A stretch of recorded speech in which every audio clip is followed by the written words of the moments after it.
I find it amazing at best, hilarious I guess at worst, that we come to quote a solemn and amazing moment. We've been on this path since November 2016. This is not new. We've been trying this for almost 3 years if you're a majority member of this party. The only thing that has changed is the opportunity from last November when you became the majority. The only thing that changed in your desire to impeach this president was that you became the majority. And we have spent all year in this committee trying to impeach the president. We have occasionally had markups on bills, most of which so partisan they cannot even go forward in the Senate, most of which that do not address any issue that we've talked about. But it is amazing to me that we're taking it now as such a solemn oath that we've made up something to now come to this point to say, this is very solemn, like it jumped up and snuck up on you. It's about like the holiday season. It doesn't jump up and sneak up on you when you've been expecting it the whole time. And that's what we've been doing. What has been amazing to me is some things that we have seen. So let's just take some perspective here for a little while. What has our committee, this great committee, come to?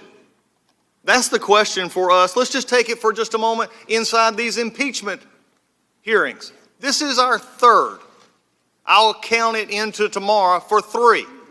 3 hearings in this committee of impeachment, and that's all we're having.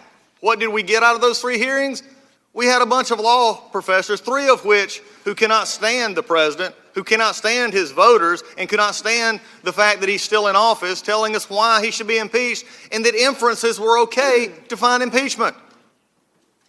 We had a hearing just 2 days ago from staff lecturing us on what's relevant and not relevant, and what they found in a report, while the member that wrote the report hid in his closet somewhere, I guess, or in his office, not wanting to come face the questions of this committee. That should be abhorrent to everyone here. So let's think about what we've seen and what we've not seen. And again, Chairman Schiff is nowhere to be found. When we understand this, we look forward. Tonight it has started again. We talk about tearing down of national institutions, and we start talking about putting our security at risk, when tonight, even in the chairman's opening statement, we start with one of the most amazing takedowns I have ever seen. When they can't make their argument that the president pressured Mr. Zelensky, they then attack Mr. Zelensky and then say that he was pressured. When Mr. Zelensky on numerous occasions, he said, I have not been pressured, I'm not being used, the call was fine, I'm not being pressured to do anything. Then here's what the majority is saying. The majority is saying Mr. Zelensky is a liar, and we in this body, the Democrats, are tearing down a world leader in the eyes of those that don't like him in his own country, and Russia, who is attacking him. Think about that one for just a second. Let that sink in. When we can't make our case, we tear down, not only try to tear down the leader of the free world, President Trump, we're tearing down the newly elected leader of the Ukraine. This is amazing to me. You can't make your case against the president because nothing happened, and when President Zelensky confirms nothing happened, we start tearing him down. I never thought we would cross outside of the ocean to try and basically impugn the integrity of a world leader like we have been for the last 2 hearings. We have also found other things that we have found in our very minimal hearings here in this body is we have seen that other committees have used political vendettas against ranking members and others, including members of the press who are sitting here tonight, by putting phone records in, naming names. I mean, you talk about getting even. We put names, Mr. Nunez, Mr. Solomon, others, on those 4 numbers that we looked at. And nobody would own up to it. Mr. Goldman, Mr. Schiff, of course, wasn't here, but even Mr. Goldman wouldn't own up to who said to do that when they could have simply put in the record, Congressman 1, Congressman 2, Reporter 1. No, they got what they wanted. They got their drive-by. They got their political smear. That's the record being built in Judiciary Committee. Not a record of facts against this president, a record of a Democratic Party who's lost all moorings of fairness and good taste. That's what we're seeing here. And we can have all the flowery opening statements tonight we want, but they can't get away from that fact. What is the big lie that is being perpetrated here on us? The big lie is this, and one of the Democrats have told the American people, they have said this for 3 years. The big lie that we're hearing perpetrated tonight is one, the end justifies the means.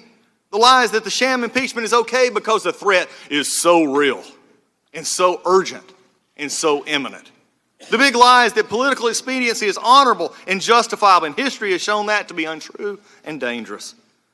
The big lie is that Adam Schiff had gained evidence in plain sight, he said, of President Trump colluding with Russia, and Special Counsel Mueller's report debunked that lie, but it continues to spread like a cancer every time we meet.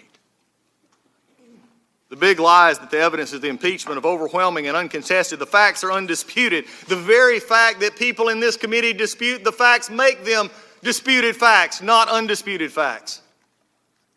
The problem that we're seeing here is when you even get to the articles themselves, abuse of power. When you look at these articles and compare them to history, I'm glad the chairman brought up history, because I would not write history. It will be written for us at a later time, because they will not always be the majority, as he talked about this president not always being president. I do believe he will be president for 5 more years. But at this time, there will be a turnover at some point. And what have we had? This is the articles that we wrote? After all of these hearings and all these grand pronouncements and all these thoughts of crimes in plain sight, we get abuse of power?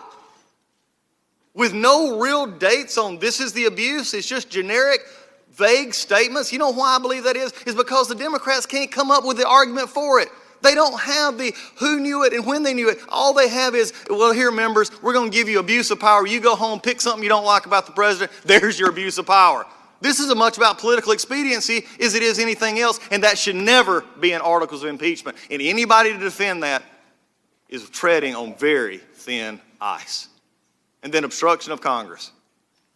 You know, the only obstruction we've seen here is obstruction from Chairman Schiff of this investigation.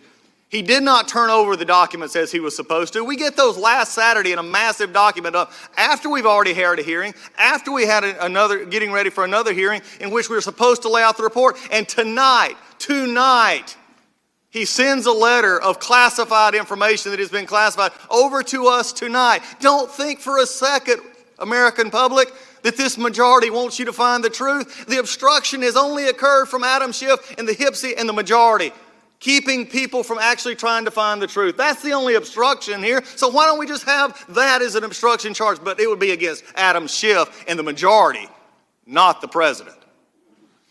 2 articles like that? Abuse of power and obstruction of Congress in 70-something days. The only abuse of power here is the majority racing the fastest they've ever had, the clock in the calendar determining what impeachment looks like. That's the abuse of power, as Professor Turley said. But before I finish, I cannot stop without this. The real legacy of this impeachment hearing will not be the removal of Donald Trump as president. In fact, if anything, they see the majority for what they are, on a 3-year vendetta to get someone that they couldn't beat, and they're desperate to do it before he beats them again next year. Here's the real damage. It's the institutional damage to this body. It's the institutional damage to getting information even after hearing started, for not having the rules followed, for having this committee, as the chairman warned us about 20 years ago when he said this great committee, the Judiciary Committee, should never accept a report from someone else without verifying it and having hearings to make sure it was there. Unless, as the chairman said, we become a rubber stamp. I don't know about you, but I'm not a rubber stamp, and I don't like what I have been forced to do. Sit here, be lectured to by law professors and a staff that does not wear a pen telling us what's relevant or not. We're a rubber stamp of the worst kind because we didn't even try to make a point. The minority hearing day, which, by the way, get ready, we'll talk about this more. We're going to talk about something tonight, and we'll get it shot down tomorrow, and Rules Committee will take care of it. But for reporters and for media and people who've watched this body and the institution that I've loved all of my life and watched it since I was an intern up here being destroyed day after day, if the minority has no rights, and one day this majority will be back in the minority, and they will be crying and screaming for minority rights to be upheld, and I will just point back to 2019 and say, this is the year you put a dagger in minority rights. Justify the most basic obligations of this committee have been overrun. So tonight we're in December. After a year of trashing this institution, a year of trying to trash this administration and this president, we come up with abuse of power and can't define it. We come up with obstruction of Congress after 72 days. I know they're desperate. You know how I know it? Adam Schiff's own words yesterday. We can't go to court. That would take too long. An election is coming. Let me finish the last part of that sentence. Is he liked to put words into President Trump's mouth when he faked the call transcript. No, Adam, what you need to continue to say is, we can't beat him next year. The only thing we need is a 30-second commercial saying we impeached him. That's the wrong reason to impeach somebody. And the American people are seeing through this. But at the end of the day, my heart breaks for a committee that has trashed this institution, and this is where we are now. With that, I yield back. Hey, NBC News viewers, thanks for checking out our YouTube channel. Subscribe by clicking on that button down here, and click on any of the videos over here to watch the latest interviews, show highlights, and digital exclusives. Thanks for watching.